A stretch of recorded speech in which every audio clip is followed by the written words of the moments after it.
Friends, welcome to the mechanics institute. आज के इस लेक्चर में हम सर्कुलर वेवगाइड के लिए टीएम मोड और डोमिनेंट टीएम मोड को डिस्कस करने वाले हैं। इससे जो प्रीवियस लेक्चर आपका था उसमें हमने सर्कुलर या सिलेंड्रिकल वेवगाइड के लिए ही टीई और डोमिनेंट टीई मोड को डिस्कस किया था। अब हम इसके लिए टीएम या डोमिनेंट टीएम मोड को डिस्कस करने वाले हैं। ठीक है, तो सबसे पहले देखिए टीएम मोड क्या होता है। हमने पहले भी डिस्कस किया था, जिस डायरेक्शन में वेव प्रोपेगेट करेगी उस डायरेक्शन में मैग्नेटिक फील्ड का कंपोनेंट जीरो होगा, बाकी जो परपेंडिकुलर डायरेक्शन है उनमें एग्जिस्ट करेगा। तो आपके पास क्या हो जाएगा, the transverse magnetic mode, the transverse magnetic mode is characterized by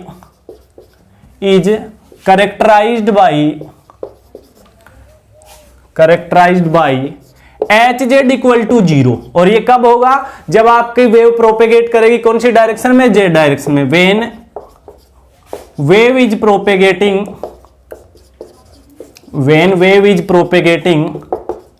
in Z direction. Okay, wave is propagating in Z direction.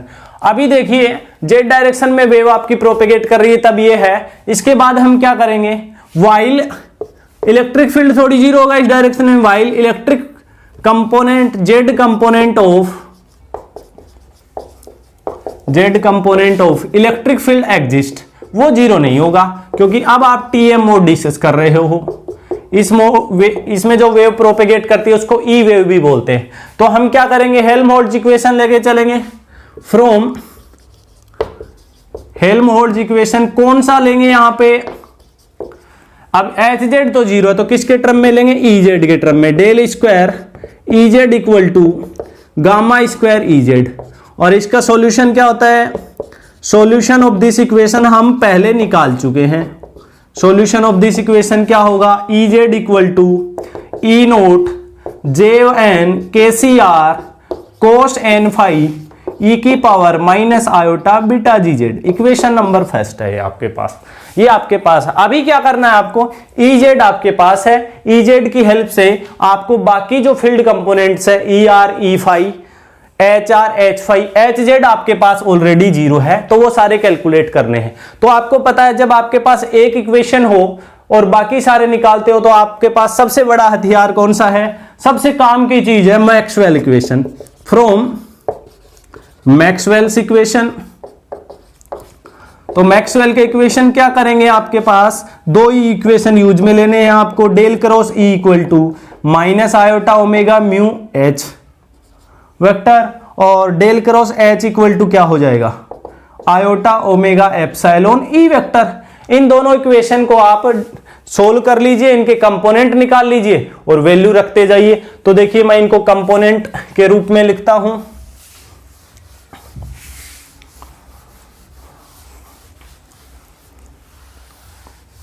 तो सबसे पहले डेल क्रॉस ई को अगर हम लिखें तो देखिए डेल क्रॉस ई को कैसे लिखा जाएगा। अब आपको स्पेरिकल कोऑर्डिनेट के टर्म में लिखना है इसको, क्योंकि सिलेंड्रिकल वेव गाइड है। तो 1/r तो बार क्या हो जाएगा, इसको लिखेंगे आप r cap r phi cap z cap cylindrical coordinate के टर्म में। और ये क्या हो जाएगा, del over del r del over del phi del over del z।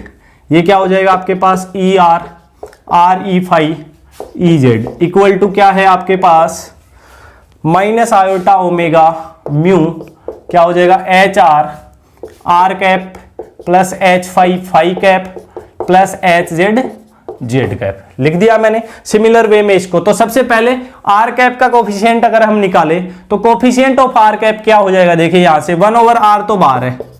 चलिए ये क्या हो जाएगा, del E Z over del phi minus del over del Z R E phi. अब देखो आर और जेड दोनों अलग अलग कोऑर्डिनेट है, एक दूसरे पे डिपेंड नहीं कर रहे, तो आर बाहर आ गया। इक्वल टू क्या आ गया आपके पास, minus iota omega mu H R. ठीक है, यहां से देखो आर का डिवाइड कर दो तो ये 1/r आ गया, आर से आर कट गया माइनस, ये लीजिए आपके पास पहला इक्वेशन आ गया। इसी प्रकार से फाई का कोफिशिएंट चेक कर लीजिए। तो फाई का कोफिशिएंट क्या हो जाएगा आपके पास, आर से तो ये वाला आर हट गया, तो फाई का कोफिशिएंट क्या हो जाएगा, del E R over del Z minus del E Z over del R equal to minus iota omega mu H phi. इसी प्रकार से जेड वाला चेक कर लीजिए, जेड वाला क्या हो जाएगा 1 ओवर आर तो बार, और क्या हो जाएगा आपके पास del over del R E phi minus del over del phi E R. Okay, अब देखो ये आर और ई फाई दोनों आर पे डिपेंड करेंगे, इसलिए इनका फर्स्ट इंटू सेकंड से डिफरेंशिएशन होगा, इक्वल टू क्या हो गया minus iota omega mu H Z. Okay, ये जिस तरीके से आए सिमिलर वे में ई के टर्म में लिखेंगे तो क्या हो जाएगा, ये इक्वेशन नंबर मैंने इसको 2 दे दिया। सिमिलरली अगर आप डेल क्रॉस एच वाले को सोल्व करोगे तो यहां पे जहां जहां ई है वहां पे एच आ जाएगा, माइनस उसमें था नहीं, ओमेगा था, म्यू की जगह एप्सिलॉन था और एच की जगह ई था, तो देखिए क्या आ जाएगा 1 over R del H Z over del phi minus del over del Z H phi equal to minus नहीं आएगा उसमें iota omega epsilon E phi E R पहला। दूसरा क्या हो जाएगा del H R over del Z minus del H Z over del R equal to iota omega epsilon E phi. Okay, तीसरा क्या हो जाएगा 1 over R del over del R H phi minus del H R over del phi equal to क्या आ जाएगा minus नहीं आएगा iota omega epsilon E Z. ये आपके पास इक्वेशन नंबर 3 हो गया। अभी आपको पता है एक तो टीएम मोड दे रखा है आपको, और एक आपको दे रखा है कि वेव प्रोपेगेट कर रही है जेड डायरेक्शन में। तो टीएम मोड के लिए तो आपके पास क्या होता है H Z 0 for TM mode, ये चेंज आएगा, उसमें आप ई जेड 0 कर रहे थे, यहां पे आप क्या करोगे एच जेड को 0 करोगे, और डेल ओवर डेल जेड क्या होगा माइनस आयोटा बीटा जी। ये आप 2 और 3 में रख दीजिए। देन फ्रॉम इक्वेशन 2 एंड 3 तो रखो, देखो यहां पे जब आप रखोगे तो ई जेड 0 नहीं है, एच जेड है, तो ये तो क्या आ जाएगा 1 over R del E Z over del phi minus del over del Z की जगह रखोगे एक माइनस, ये माइनस यहां पे तो plus iota beta G E phi equal to minus iota omega mu H R. पहले का कार्य खत्म। दूसरे पे आ जाइए, देखिए डेल ओवर डेल जेड की जगह रखो, वहां से value minus iota beta G E R minus del E Z over del R equal to minus iota omega mu H phi. ठीक है, थर्ड इक्वेशन में आ जाओ, देखो एच जेड की जगह 0, ये आगे वाला वैल्यू 0 हो जाएगा, तो क्या हो जाएगा 1 over R del over del R E phi minus del E R over del phi equal to क्या आ जाएगा 0। ये इक्वेशन नंबर मैंने दे दिया 4। ओके, सिमिलर वे में उसमें भी सब्स्टिट्यूट कर दीजिए। तो देखिए मैं उसमें वैल्यू रख रहा हूं, तो क्या आ जाएगा, पहले देखो एच जेड की जगह 0, तो ये पूरा का पूरा टर्म 0 हो गया, H phi del over del Z की जगह माइनस आयोटा बीटा जी, तो ये क्या हो जाएगा minus minus plus iota beta G H phi equal to क्या आ जाएगा iota omega epsilon E R. पहला इक्वेशन आ गया। यहां पे देखो इसकी जगह 0, इसकी जगह माइनस आयोटा बीटा जी, तो minus iota beta G H R equal to iota omega epsilon E phi. Next देखो इसमें देखो कुछ भी 0 नहीं है, तो क्या हो गया 1 over R del over del R H phi minus del H R over del phi equal to iota omega epsilon E Z. इन तीनों को मिला के मैंने इक्वेशन नंबर 5 दे दिया। अब देखो इजी से इजी वाला इक्वेशन ले लो जिससे आसानी से वैल्यू निकल सके। ये देखो ये वाला ले लो चाहे सेकंड वाला ले लो, इससे आप एच फाई या ई आर निकाल लो और वो वैल्यू ऊपर वाले में सब्स्टिट्यूट कर दो। तो टेक्निक वही है, बस आपको जो माइनर चेंजेज हैं वो करने हैं। तो आपने क्या किया 5 में से ए उठा लिया, फ्रॉम इक्वेशन 5 में से ए को लिया आपने। चलो तो यहां से क्या आ जाएगा एच फाई निकालो, आयोटा से आयोटा कट गया, तो एच फाई क्या हो गया, एच फाई हो गया आपके पास omega epsilon over beta G E are. ठीक है, एच फाई की वैल्यू आ गई omega epsilon over beta G E R. ये इक्वेशन नंबर आपने 6 दे दिया। अब जहां पे एच फाई 4 में है ये वाला इक्वेशन, इसमें सब्स्टिट्यूट कर दो फ्रॉम इक्वेशन 4b एंड 6। चलो तो यहां पे रखो वैल्यू, यहां पे वैल्यू रखेंगे तो क्या आ जाएगा आपके पास, minus iota beta G E R minus del E Z over del R equal to minus iota omega mu, H5 की जगह वैल्यू रखो यहां से omega epsilon over beta G E R. Okay, अभी देखो इसको उधर भेज दो, ई आर वाले टर्म ले लो इधर, minus iota beta G E R, ये इधर आएगा तो plus iota omega square mu epsilon over beta G E R equal to, ये उधर जाके प्लस का हो गया। चलिए एक चीज और, ई आर कॉमन है इसमें भी और इसमें भी, तो ये लीजिए मैंने कॉमन ले लिया, आयोटा भी कॉमन है, माइनस आयोटा मैंने कॉमन ले लिया, यहां पे माइनस आ गया। बीटा जी एलसीएम भी ले लूं यहीं पे ही, तो लीजिए बीटा जी मैंने एलसीएम ले लिया तो ये बीटा जी स्क्वायर हो गया। ठीक है, आपको पता है आयोटा कॉमन ले लिया, आपको पता है omega square mu epsilon minus beta G square होता है के सी स्क्वायर, यहां पे माइनस का फर्क आ रहा है तो ये माइनस के सी स्क्वायर होगा, तो माइनस आयोटा और माइनस के सी स्क्वायर, तो ये प्लस लिख दूं मैं सीधा, आयोटा के सी स्क्वायर ओवर बीटा जी। लीजिए ई आर है del E Z over del R, तो यहां से ई आर क्या आ गया आपके पास, आयोटा उधर जाके माइनस का आयोटा, बीटा जी ऊपर चला गया, के सी स्क्वायर ये लीजिए del E Z over del R. Equation number 7, E R आ गया ई जेड के टर्म में, अपने को ई जेड के टर्म में ही चाहिए क्योंकि अपने पास सिर्फ ई जेड है, तो ई जेड के टर्म में आ गया। ये वैल्यू यहां पे रख दो 6 में, तो देखिए क्या हो जाएगा, फ्रॉम इक्वेशन 6 एंड 7, तो 6 में रखो तो H5 क्या आ जाएगा आपके पास, H5 आएगा omega epsilon over beta G, तो as it is E R की जगह ये रखो माइनस आयोटा बीटा जी ओवर के सी स्क्वायर, और क्या आ गया del E Z over del R. तो देखो बीटा जी से बीटा जी कट गया, माइनस बचा, तो ये माइनस आयोटा मैंने इधर लिख दिया, ये बीटा जी हट गया, अपॉन में क्या गया, ये बचा आपके पास माइनस आयोटा ओमेगा एप्सिलॉन, और ये मैंने यहां पे लिख दिया, ये आपके पास नेक्स्ट इक्वेशन आ गया। तो देखिए क्या आ गया, ई आर आ गया, H5 भी ई जेड के टर्म में आ गया। सिमिलर वे में आप यहां से वही वैल्यू, जैसे ये इस बार ये उठा लो, तो क्या कर रहे हैं आप, फ्रॉम इक्वेशन 5b लिया हमने, 5b में से आप एच आर निकालो, आयोटा से आयोटा कट गया तो एच आर आया, तो एक तो माइनस आ गया इधर, ओमेगा एप्सिलॉन और बीटा जी, यहां पे आ गया E5, ये लीजिए इसको आपने 9 दे दिया, तो क्या करेंगे 4 में A और 9, यहां जहां पे 4 में एच आर की वैल्यू है, देखो एच आर की वैल्यू क्या है 4A में, 9 की वैल्यू रख दो, तो ये देखिए क्या हो जाएगा,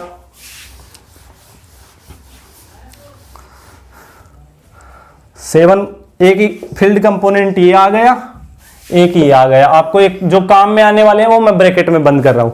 ठीक है, अभी देखिए 9 और 4A में देखो ये रहा आपके पास 4A, 1 over R del E Z over del phi, ठीक है, plus iota beta G E phi equal to minus iota omega mu H R की जगह ये वैल्यू रखो minus omega epsilon beta G E phi. Okay, ये value आपने रखी, तो देखो इसको तो इधर रख लो, ये आपके पास हो गया del E Z over del phi, ई फाई वाले टर्म उधर भेज दो, माइनस माइनस प्लस हो गया, आयोटा कॉमन लिया, omega square mu epsilon over beta G, ये उधर गया तो माइनस का, आयोटा पहले से मैंने कॉमन ले रखा है, ई फाई दोनों में है, ये बीटा जी अगर मैं एलसीएम ले लूं तो ये बीटा जी हो गया, यहां पे बीटा जी स्क्वायर, आपको पता है omega square mu epsilon minus beta G square K सी स्क्वायर की वैल्यू होती है, तो मैं वो यहां पे लिख रहा हूं अगले स्टेप। तो आपके पास क्या हो जाएगा 1 over R del E Z over del phi equal to iota के सी स्क्वायर अपॉन में beta G into E phi, यहां से ई फाई क्या आ जाएगा, ई फाई यहां से आ जाएगा, आयोटा इधर आएगा माइनस का आयोटा, के सी स्क्वायर नीचे इंटू आर, बीटा जी ऊपर चला गया, ठीक है, del E Z over del phi, ये इक्वेशन नंबर आपका 10। ठीक है, एक आपके पास ई जेड के टर्म में ये आ गया, देखो ई जेड के टर्म में आप ई फाई को निकाल सकते हैं, ये वैल्यू आप 9 में रख दो, तो फ्रॉम इक्वेशन 9 एंड 10, तो आपके पास एच आर क्या आ जाएगा minus omega epsilon over beta g as it is. E phi है वहां पे, तो ई फाई की जगह वैल्यू रखो माइनस आयोटा बीटा जी ओवर के सी square R del E Z over del phi. ठीक है, तो बीटा जी से बीटा जी कट गया, तो एच आर क्या आ गया आपके पास, minus minus plus iota omega epsilon over के सी square R del E Z over del phi. ये भी देखो ई जेड के टर्म में आ गया, एक इक्वेशन आपके पास ये आ गया। तो देखो क्या आ गया, ई आर एच फाई ई phi H r. E z आपके पास गिवन है और एच जेड 0 है, 6 के 6 फील्ड कंपोनेंट आ गए। तो अब करना क्या है, बस वैल्यू रखते जाओ। देखिए रख रहा हूं वैल्यू, क्या है आपके पास, ई जेड की वैल्यू है, तो ई जेड क्या है आपके पास, ई जेड है आपके पास ई नोट जे एन के C R cos N phi ई की पावर माइनस आयोटा बीटा जी जेड। इक्वेशन नंबर मैंने इसको दे दिया 12 है। इसकी हेल्प से आप सारे निकाल सकते हो। ई जेड है, ई आर और ई फाई और निकालो। ई आर देखो ये रहा माइनस आयोटा बीटा जी ओवर के सी स्क्वायर, तो एज इट इज। ठीक है, और क्या करना है आपको, ई जेड का आर के रेस्पेक्ट में डिफरेंशिएशन करो। आर के रेस्पेक्ट में मैंने पहले ही बताया जे एन प्राइम का होगा, तो इसके प्राइम लग जाएगा जे एन के सिर्फ, तो जे एन प्राइम के C R cos N phi ई की पावर माइनस आयोटा बीटा जी जेड। आप इस पूरे कांस्टेंट को नया नाम दे सकते हैं ई आर के टर्म में, इसको आप लिख सकते हो ई नोट आर। ओके, ये क्या हो जाएगा, जे एन प्राइम के C R cos N phi ई की पावर माइनस आयोटा बीटा जी जेड। इक्वेशन नंबर 13 दोनों को कंबाइंड रूप से दे दिया। ठीक है, ई जेड है, ई आर आ गया, ई फाई और निकाल लो। चलो ई फाई का देखो कौन सा है, ये रहा आपके पास, क्या है ई फाई में माइनस आयोटा बीटा जी ओवर के सी स्क्वायर आर, तो as it is. E z का डिफरेंशिएशन करना फाई के रेस्पेक्ट में, तो फाई के रेस्पेक्ट में करेंगे सिर्फ इसका होगा, कोस एन फाई का क्या होगा minus n sine n phi, तो माइनस तो हट गया, एन बाकी वैल्यू एज इट इज। ये लीजिए ई नोट जे एन के सी आर और कोस एन फाई की जगह आ जाएगा साइन एन फाई ई की पावर माइनस आयोटा बीटा जी जेड। इसमें भी जो कांस्टेंट आपके पास आया है उसको ई नोट वाले को आप क्या लिख सकते हो, ई फाई। ये जो जितना भी कांस्टेंट है उसको क्या लिख सकते हो, e naught phi j N के सी आर साइन एन फाई ई की पावर माइनस आयोटा बीटा जी जेड। इसको कंबाइंड रूप से आपने 14 दे दिया। तो ई के तो आ गए इलेक्ट्रिक फील्ड के तीनों कंपोनेंट। सिमिलर वे में आप एच के निकाल लो, तो देखो एच वाले निकाल रहे हैं हम। तो सबसे पहले एच आर पे आ जाओ। एच आर क्या है, ये रहा आपके पास आयोटा ओमेगा एप्सिलॉन ओवर के सी स्क्वायर आर। ई जेड का फाई के रेस्पेक्ट में अभी अभी तो किया, ये रहा, ये फाई के रेस्पेक्ट में डिफरेंशिएशन ही तो था आगे वाला सारा का सारा, या फिर कर दो दोबारा से। कोस एन फाई का क्या होगा माइनस का एन साइन एन फाई, बाकी एज इट इज, तो माइनस लगाओगे तो ये लो माइनस एन, बाकी as it is. E naught J N के सी आर कोस की जगह साइन एन फाई ई की पावर माइनस आयोटा बीटा जी जेड। ओके, यहां से देखिए क्या आ गया आपके पास, ये जो कांस्टेंट है उसको आप एच नोट आर लिख दो, जे एन के सी आर साइन एन फाई ई की पावर माइनस आयोटा बीटा जी जेड। इनको एक नेक्स्ट इक्वेशन दे दो, कौन सा 15।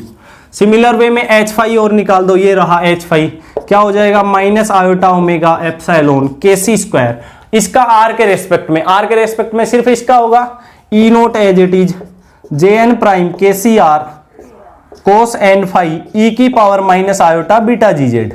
या फिर इस पूरे कांस्टेंट को आप नया नाम दे दो, एच फाई क्या हो जाएगा h naught phi j N prime के C R cos N phi ई की पावर माइनस आयोटा बीटा जी जेड। इन दोनों को कंबाइंड रूप से आप इक्वेशन 16 दे दो। एच फाई हो गया, एच आर हो गया, एच जेड आपके पास 0 है, तो इक्वेशन नंबर 17। अब देखो 12 है, 13 14 में इलेक्ट्रिक फील्ड के तीनों कंपोनेंट है, 15 16 17 में मैग्नेटिक फील्ड के तीनों कंपोनेंट है। तो आपके पास टी एम मोड के लिए जो फील्ड कंपोनेंट्स है वो सारे के सारे 6 कंपोनेंट आ गए। तो आप क्या कह सकते हैं, from equation 12 to 17 represent the expression of field components for TM mode in circular waveguide. Okay, ये हो गया। डोमिनेंट मोड निकालोगे तो इसमें भी डोमिनेंट मोड का टेक्निक वही है, क्या होता है डोमिनेंट मोड? जिसका कट ऑफ वेवलेंथ मैक्सिमम होता है। तो आप डोमिनेंट मोड पहले तो चेक कर सकते हैं, चेक करने की आवश्यकता भी नहीं, आप सीधा लिख सकते हैं टीएम के अंदर जो डोमिनेंट मोड होता है सर्कुलर वेवगाइड में वो होता है 0 1। तो एम की जगह 0, एन की जगह 1। तो वो आप एन जहां जहां दिख रहा है उसकी जगह 1 पुट कर दीजिए, एम की जगह 0 रख दीजिए, आपके पास क्या आ जाएगा डोमिनेंट टीएम मोड के लिए ये के सारे फील्ड कंपोनेंट। जैसे n की जगह 1 रखोगे तो cos फाई ऐसे चेंज हो जाएंगे और आपके पास डोमिनेंट टीएम मोड के लिए फील्ड कंपोनेंट आ जाएंगे। ओके, देखिए हम टी और टीएम मोड सर्कुलर वेवगाइड के लिए डिस्कस कर चुके हैं। अब इसके पैरामीटर की बात करते हैं। पैरामीटर देखिए, पैरामीटर या कैरेक्टरिस्टिक्स बोल सकते हो आप सर्कुलर वेवगाइड में। तो सबसे पहले हम बात करते हैं कट ऑफ वेव नंबर की। तो कट ऑफ वेव नंबर क्या होता है, देखिए दोनों के लिए सेम होंगे सारे पैरामीटर, सिर्फ एक वेव इंपेडेंस को छोड़ के। वेव इंपेडेंस जो होता है वो फील्ड कंपोनेंट पे डिपेंड करता है, इसलिए वो उसको हम अलग से डिस्कस करते हैं। कट ऑफ वेव नंबर केसी, कट ऑफ वेव नंबर इसका दिया जाता है, केसी जो होता है वो दिया जाता है XMN/A से। ठीक है, यहां पे A तो है radius R equal to A, radius को आपने R माना है। XMN यहां पे है, XMN is related Bessel polynomial, ये कांस्टेंट है जो आपके फील्ड कंपोनेंट से ही कैलकुलेट किया जाता है। तो ये तो इसका कट ऑफ वेव नंबर होगा। कट ऑफ वेव नंबर के बाद आप बात करते हैं किसकी, फेज कांस्टेंट की। तो फेज कांस्टेंट देखिए क्या होगा इसके लिए। फेज कांस्टेंट क्या होता है आपको पता है, phase constant beta G equal to क्या होता है omega square mu epsilon minus K C square. तो यहां से बीटा जी क्या आ जाएगा, ये लीजिए omega square mu epsilon minus के सी स्क्वायर की वैल्यू रखें तो क्या हो जाएगा XMN/A का होल स्क्वायर। ये आपके पास बीटा जी आ जाएगा। फिर हम बात करते हैं किसकी, कट ऑफ फ्रीक्वेंसी की या कट ऑफ वेवलेंथ की। तो फ्रीक्वेंसी या वेवलेंथ निकालो।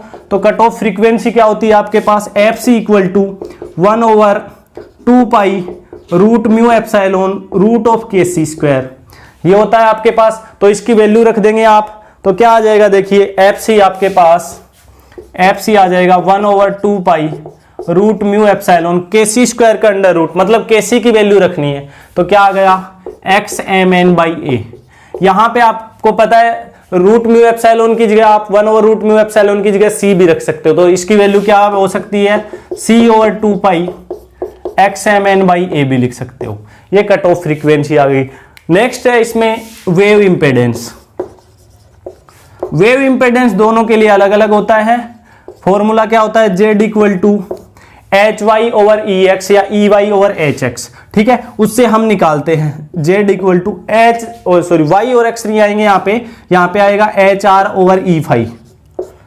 ठीक है, तो यहां से आप निकालते हो तो Z आपके पास TE के लिए तो क्या आता है, TE के लिए आता है आपके पास आता है ओमेगा म्यू ओवर बीटा जी। कैलकुलेट करके देखते हैं आप। तो यहां से आप रखोगे तो आपके पास सारी वैल्यू आ जाएगी। ओमेगा म्यू ऊपर, बीटा जी की वैल्यू ये रही, रख दीजिए।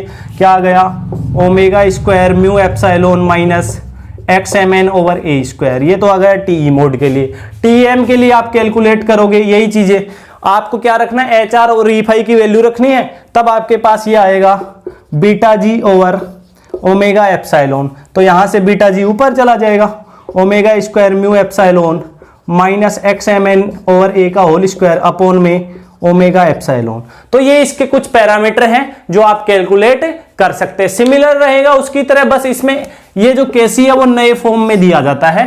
तो यहाँ पे क्योंकि बेसल पॉलिनोमियल यूज में हुआ है तो हमें उसी के टर्म में इसके फील्ड का, इसके कैरेक्टरिस्टिक्स या पैरामीटर डिस्कस करने होंगे। तो ये आपका सर्कुलर वेवगाइड इसी के साथ पूरा हो जाता है।